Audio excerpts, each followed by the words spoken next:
নমস্কার বন্ধুরা, Swapna unique kitchen থেকে সবাইকে স্বাগত জানাই।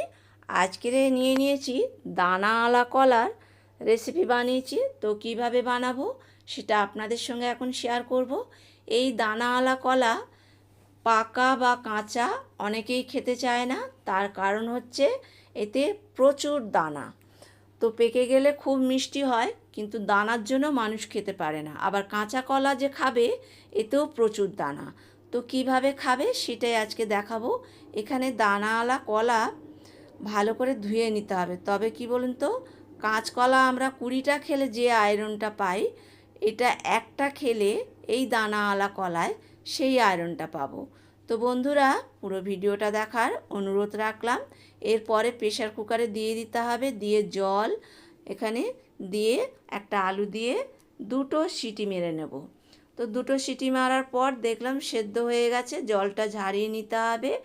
নিয়ে এখানে একটা প্লেটে তুলে নিতে হবে। নিয়ে কলাটা এইভাবে ছাড়িয়ে নিতে হবে, সেদ্ধ হয়ে গেছে। এরপরে আস্তে করে ছাড়িয়ে নিয়ে আলতো হাতে কলাটাকে আমি প্রথমে এইভাবে চালা করে নিতে হবে। তো দেখুন ভাগ ভাগ হয়ে আছে, 3টে শিরা থেকে ছাড় হয়ে গেল। এক একটা শিরাতে 2 লাইন করে দানা আছে। তো আমি সেই 2 লাইন দানা কিভাবে বার করব সেটা আপনারা একটু দেখে নিন, তাহলে আপনাদের বানাতে কিন্তু খুব সুবিধা হবে। আলতো হাতে এটা ছাড়াতে হবে, কারণ যদি দানা কলাটা চটকে যায় তাহলে কিন্তু এখানে দানাগুলো বার করা যাবে না, পুরো কলাতে দানা ছড়িয়ে যাবে। এই যে শিরায় শিরায় এরকম ছাড়িয়ে নিয়ে হাত দিয়ে খুলে নিতে হবে আলতো কলে, নিয়ে দানাগুলো ছাড়িয়ে নিতে হবে। তো এই দানাওয়ালা কলা প্রত্যেকটা মানুষের খাওয়া কিন্তু খুব ভালো, যেহেতু এখানে প্রচুর আয়রন আছে। আর এর আগে আমি এই দানাওয়ালা কলারও রেসিপি দিয়েছিলাম, খোসা শুদ্ধ বানিয়েছিলাম চচ্চড়ির রেসিপি। তো খোসা শুদ্ধ আমি কাঁচা কলা কেটে নিয়েছিলাম আর মাঝখানের দানাগুলো ফেলে দিয়েছিলাম। দানা একটাও পড়েনি, খোসার মধ্যে যতটা কলা কেটে নেওয়া যায় ততটা আমি কেটে নিয়েছিলাম। এই রেসিপিও আমি বানিয়েছি। যদি আপনাদের ভালো লাগে এই ভিডিওটা দেখার পরে, তাহলে একবার দেখে নিতে পারেন। আর কলার খোসাতে যে কলাগুলো লেগে আছে, ছুরি দিয়ে আস্তে আস্তে এগুলো তুলে নিলাম। অনেকটা কলা বেরিয়ে গেল। ব্যাস এইভাবে কলাগুলো বের করে নিতে হবে। তো কতটা কলা হয়েছে এখানে, 4টে কলা থেকেও অনেকটা বেরিয়েছে। আর একটা বড় সেদ্ধ আলু গ্রেটার দিয়ে গ্রেট করে নিতে হবে। এইভাবে আলুটা গ্রেট করে নিতে হবে। কেউ চাইলে হাতেও মেখে নিতে পারো, সেক্ষেত্রে কী হয় যেন একটু ডালা ডালা ভাব থেকে যায়। তো সেই জন্য গ্রেটার দিয়ে গ্রেট করে নিলেই ভালো। আর এখানে আমি আলু আর কলা দুভাগ করে নিচ্ছি, তার কারণ আমি একটু নিরামিষ বানাবো, নিরামিষ কোপ্তা বানাবো। আর একটু পেঁয়াজ রসুন দিয়ে ভাজা করব, ওটা ভাজা খাওয়ার জন্য।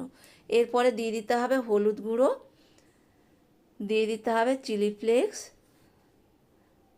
দিয়ে দিতে হবে গোলমরিচের গুঁড়ো, দিয়ে দিতে হবে স্বাদ মতন নুন। এরপরে এখানে অ্যাড করতে হবে একটু আদা কোরানো, ওই 1/2 চামচ দিয়ে দিলাম আদা কোরানো। এরপরে দিয়ে দিলাম কাঁচা লঙ্কা কুচি। এরপরে এখানে দিয়ে দিতে হবে আটা। আমি এখানে আটাটা নিয়েছি, তবে কেউ চাইলে বেসন ব্যবহার করতে পারো। তো এখানে আমি 2 চামচ নিয়ে নিলাম আটা। তো আমার বেসনটা বাড়িতে ছিল না, সেই জন্য আমি আটা দিয়ে বানালাম। আর আটা দিয়ে বানালে কী হবে, প্রত্যেকটা মানুষ খেতে পারবে।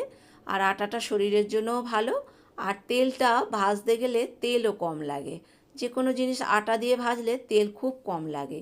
তো সেই জন্য আমি আটাটাই ব্যবহার করলাম, যাতে তেলটা একটু কম টানে। আর এরপরে হাতে করে নিয়ে একটু গোল গোল করে এরকম গোল করে শেপ করে নিতে হবে। ওটা হয়ে গেল।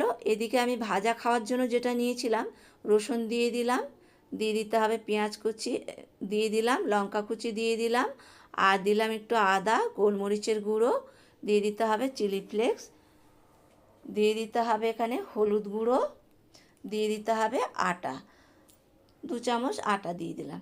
সব কিছু মশলা দিয়ে এইভাবে মেখে নিতে হবে। ওই সেম একই ওরকম শেপটা করে নিলাম, একটু গোল গোল করে এইভাবে শেপ করে নিলাম। এরপরে কড়াই এদিকে বসিয়ে দিয়েছি, সাদা তেল দিয়ে দিতে হবে কড়াইতে। তেলটা গরম হয়ে গেলে এরপরে যে বড়ার শেপগুলো করে রেখেছিলাম দানাওয়ালা কলার এখানে সেই কলাগুলো বড়াগুলো দিয়ে দিলাম তেলের মধ্যে, দিয়ে আঁচটা কমিয়ে এটা ভাজতে হবে। এরপরে একবারে হয়ে গেছে, একবারে এটা উল্টে নিতে হবে। আর এই দানাওয়ালা কলায় প্রচুর আয়রন, বিশেষ করে যাদের পেটে বাচ্চা থাকে তাদেরকে বলবো এই কলা পেলে খাবেন। অনেক সময় বাজারে কিনতেও পাওয়া যায়, আর গ্রামে তো গাছপালা হয়েই আছে, কিনতে লাগবে না। এরপরে বড়াগুলো হয়ে গেছে, তুলে নিতে হবে। বাকি যে বড়াগুলো ছিল ওগুলো এখানে ভেজে নিতে হবে। এখানে দেখুন বড়া, ভাজার খাওয়ার বড়াটা কতটা সুন্দর হয়েছে দেখতে, খেতে কিন্তু দারুণ হয়েছে। গরম ভাতের সঙ্গে ভীষণ ভালো লেগেছিল খেতে। এরপরে গোটা গরম মশলা নিয়ে নিয়েছি, কাঁচা লঙ্কা নিয়েছি, আদা কুড়িয়ে নিয়েছি, টমেটো আর একটা আলু হাফ নিয়ে নিয়েছি, এটা লাগবে পরে।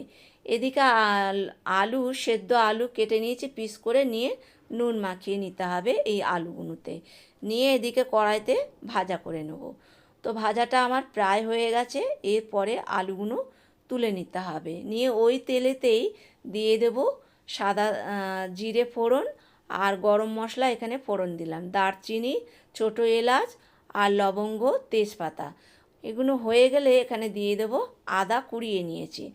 আদা কোড়ানোটা ভাজাটা বেশ ভালো হয়, বাটা আদা দিলে তেলটা অনেকটা ঠিক রায়, ভাজাটা অতটা ভালো মানে আমার হয় না আর কি। তো এখানে এরপরে দিয়ে দিতে হবে টমেটো, দিয়ে কাঁচা লঙ্কা দিয়ে দিতে হবে, দিয়ে একটু নেড়ে চেড়ে দিতে হবে, দিয়ে এরপরে এখানে অ্যাড করতে হবে স্বাদ মতন নুন। নুনটা দিয়ে আবার এটা নেড়ে চেড়ে নিতে হবে, নিয়ে একটা ঢাকনা ঢেকে এই মশলাগুলো কষিয়ে নিতে হবে। তো টমেটোটা বেশ গলে গেছে, মশলাটাও আমার হয়ে গেছে, তেলও ছেড়ে দিয়েছে। এরপরে দিয়ে দিলাম জিরে গুঁড়ো, যে হাফ আলু রেখেছিলাম সেদ্ধ আলু, হাতে মেখে এখানে দিয়ে দিতে হবে এর সঙ্গে, তাহলে কী হবে ঝোলটাও গাঢ় হবে, খেতেও ভালো লাগবে। এরপরে দিয়ে দিলাম হলুদ গুঁড়ো, আর এখানে গোলমরিচের গুঁড়ো দিলাম, অল্প একটু চিলি ফ্লেক্স দিয়ে দিলাম, আর দিয়ে দিলাম সবজি মশলা, দিয়ে অল্প একটু জল দিয়ে দিলাম, কারণ গুঁড়ো মশলা দিয়েছি, একটু জল দিয়ে দিলাম, না হলে মশলাগুলো মানে জলটা না দিলে মশলাগুলো পুড়ে যেতে পারে। এরপরে আলু দিয়ে দিলাম, আলু মশলা একসঙ্গে কষিয়ে নিলাম, তাহলে আলুটাও কষানো হয়ে গেল, মশলাটাও কষানো হয়ে গেল। এরপরে জল দিয়ে দিলাম, পরিমাণ মতো জল দিতে হবে, তবে খুব বেশি ঝোল হবে না, মাখা মাখা হবে, আবার একটু জল এখানে বেশিই লাগে, তার কারণ বড়াতে ঝোল অনেকটা টানবে। তো ব্যাস এখানে জল দিয়ে এরপরে একটা এর মধ্যে ঢাকনা দিয়ে বেশ কিছুক্ষণ ফুটিয়ে নিতে হবে। ব্যাস এখানে ফোটানো হয়ে গেছে। এরপরে ছোট্ট 1 চামচ চিনি দিয়ে দিলাম। তো মিষ্টিটা যে যেরকম খাবে দেবে, মিষ্টি চিনি যদি না খাও তাহলে স্কিপ করতে পারো। আর এখানে তেজপাতাগুলো এবার তুলে নিলাম, তেজপাতার যা গন্ধ বেরোনোর বেরিয়ে গেছে, আর দরকার নেই। এরপরে বড়া ভাজাগুলো এই ঝোলের মধ্যে অ্যাড করলাম। তো মিষ্টিটা যে যেরকম খাবে দেবে, না তো মিষ্টিটা চিনিটা স্কিপ করতে পারো। আর নিরামিষ তরকারিতে একটু মিষ্টি মিষ্টি হলে ভালো লাগে। তো এখানে যেহেতু কোপ্তা বানাচ্ছি, তো এখানে আমার এটা কিন্তু তৈরি হয়ে গেছে, আর ফোটাবো না, এই ঝোলটাই থাকবে, একটু কিছুক্ষণ থাকলে ঝোলটা টেনে নেবে। আর খুব গরম আছে, গরম গরমই আমি বাটিতে তুলে নিলাম, কত সুন্দর দেখতে লাগছে, খেতে তো দারুণ হয়েছিল।